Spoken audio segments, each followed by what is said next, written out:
शिवा, एक 22 साल का युवक जो अपने गांव से शहर पढ़ने गया था, अब 3 साल बाद वापस लौटा था। लेकिन इस बार कुछ अलग था। उसके पिता 1 महीने पहले रहस्यमयी तरीके से गायब हो गए थे। आखिरी बार उन्हें उसी पुरानी हवेली की ओर जाते देखा गया था जिसे गांव वाले अंतिम दरवाजा कहते थे। शिवा ने तय कर लिया, वह उस दरवाजे के पीछे की सच्चाई जाने बिना नहीं लौटेगा। रात का समय, हवा में अजीब सी ठंडक थी। हवेली के दरवाजे पर पहुंचते ही शिवा की सांसें तेज हो गईं। अंदर घुप अंधेरा था। उसने टॉर्च जलाई। दीवारों पर पुराने चित्र, टूटी खिड़कियां और फर्श पर बिखरे हुए कागज। तभी एक कोना चमका। वहां एक डायरी पड़ी थी, उसके पिता की लिखावट में।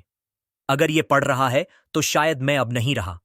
हवेली के अंतिम कमरे में एक दरवाजा है, लेकिन उसे खोलना मत।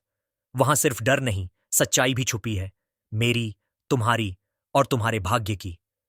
शिवा की आंखें भर आईं, लेकिन उसने डायरी को सीने से लगाया और आगे बढ़ा।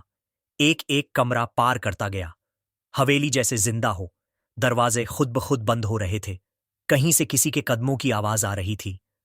अंत में वह दरवाजा मिला।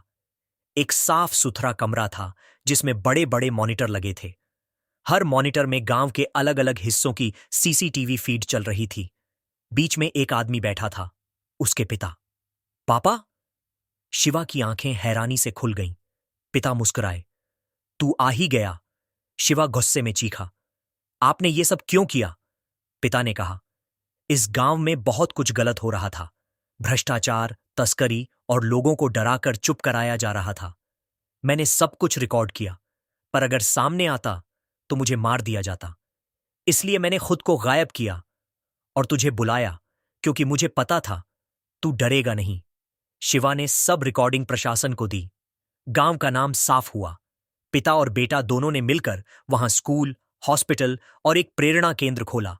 हवेली अब साहस भवन कहलाती है, जहां युवा आते हैं, डर को पहचानते हैं और सीखते हैं कि हर अंतिम दरवाजे के पीछे एक नई शुरुआत होती है।